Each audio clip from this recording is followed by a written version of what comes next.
10,000 Pilipino na nangarap at nagpursiging maging housemate ni Kuya. 5 ordinaryong Pinoy ang nangibabaw. 5 taong tumatak sa puso at isip ng sambayanan. Ang Big Five ni Kuya. At sa 11 na linggo sa loob ng bahay ni Kuya, doble-dobleng pagbabago ang mga naganap sa kanilang mga buhay.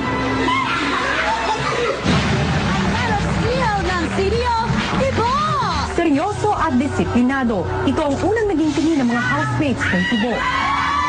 Pero nang tumagal, siya ang naging takbuhan ng lahat at nagsilbing tagapayo sa mga housemates. Alam kong mahal na mahal ka ni Rika. Kung kayo yung mag-shoot, kaapagod. Naging ehemplo ng kasipagan, malakas at matatag sa panlabas. Pero dumating din ang panahon na ipinakita niya ang pagiging isang sensitibong ama. Kung man of steel ang tawag nila sa akin, pero pagdating sa mag-ina ko, parang sila yung kryptonite ko. Yung nangihina ko, namimiss ko sila. Sa marang pinakamatanda, sinikap niyang pakibagayan ang mga kasama. At kahit minsan na hindi siya naiintindihan ng iba, pinaninindigan pa rin niya ang kanyang pagkatao. Siyempre kuya, natutunan ko talaga yung pagkukumbaba. Kahit minsan masakit po. Sinasabi ng mga housemates sa akin, magiging matatag pa rin ako. Hindi nandaan ko na lang sinasal. At ipinupprove ko sa kanila kung sino si Tibo. Kung ano yung pinapakita ko sa lahat, ako na yung kuya eh.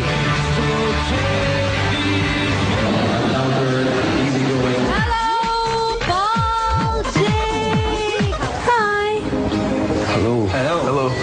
I'm Paul J. Castillo, and I'm 24.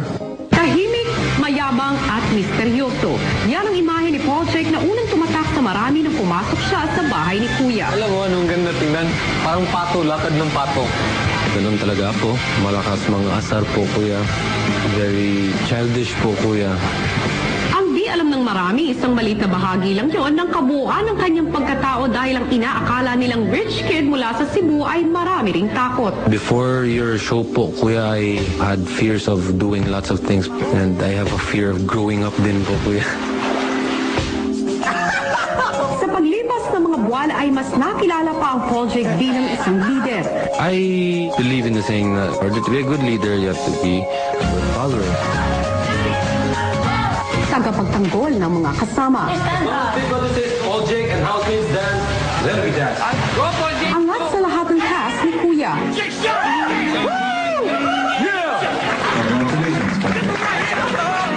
Isang tapat na kaibigan at kasintahan. At isang taong may paninindigan. Just be true to yourself and wala kang sinasaktan at naapakan. You don't have to fear anything po, kuya.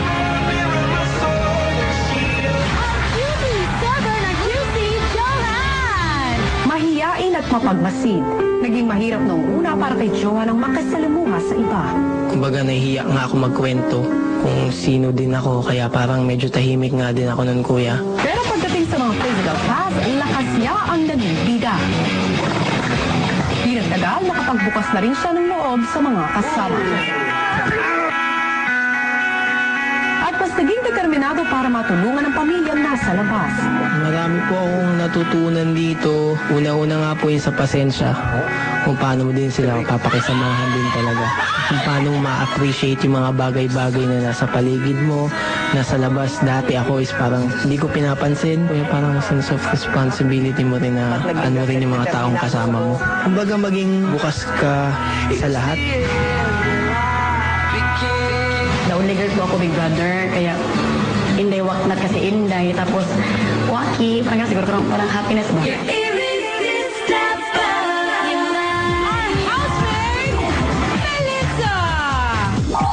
Sa simula, hindi lubos maisip ni Melay kung bakit ang isang ordinaryong babaeng tulad niya ay naging housemate. Noon is parang hindi ako masyadong independent. Wala akong ka-dreams noon. Wala akong kapangarap-pangarap noon. Pumasok ako doon para mag-enjoy lang. Inisip ko na makita yung mga artist. Ayun, parang mga ganun. Pero sa una pa lang, hatid na ni Melay yung walang kapit na saya sa bahay ni Kuya. Wakar! Hanep ka, bibibi! Over. Mula sa pagiging kungkay, natutunan din magseryoso sa tulong ng mga mga kaibigan. Nakilala ko mga tao, nakakilala ko ng mga iba't ibang klaseng mga tao at natuto ko sa kanila, di ba? Mas natuto kami at naging mature kami dito. Nakamit ang mga simpleng pangarap.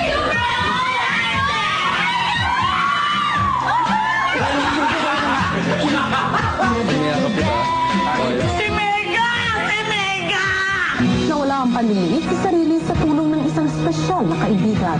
Ikaw ay tunay na minamahal kitang talaga. Nay!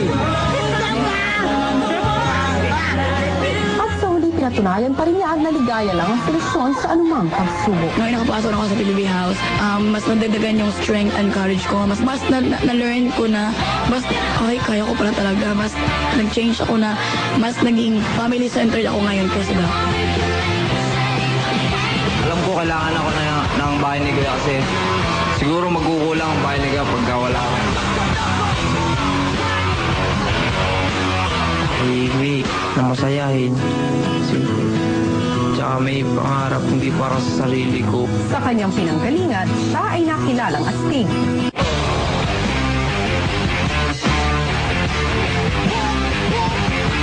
At sa pagpasok niya sa bahay ni Kuya, nakita rin ang kanyang pagiging pilyo at mahiyain. Pero kinalaunan naglaho ang pagiging astig at mas nakilala ang isang mapagbigay na housemate. Madalas nasasabihan tamad pero kinakikitaan ang pagsisikap para makatulong sa pamilya. Inaakalang mahina pero may ibubuga din pala sa mga task ni Kuya. Ang dating tahimik at astig, naging mas bukas ang sarili sa iba sa tulong ng isang minamahal na kasama. Sasabihin sa iyo at sa buong mundo na ikaw ay Sa kanyang paglabas, bit-bit niya ang mga aral na natutunan. Hindi na mainitin ang ulo. Mas papahalagan ko yung mga natitira kong mahal sa buhay. Dapat mahalin ko sila, paging close ako sa kanila.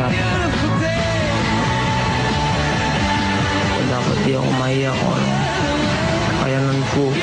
Dapat pagmalaki ko. Sina Jason, Johan, Nelay, Patrick, Tibo. 5 buhay na may iba't ibang istorya. 5 pangarap na mabibigyan ng katuparan. Ang aking Big Five. Sino sa kanilang 5 ang mababansagang big winner?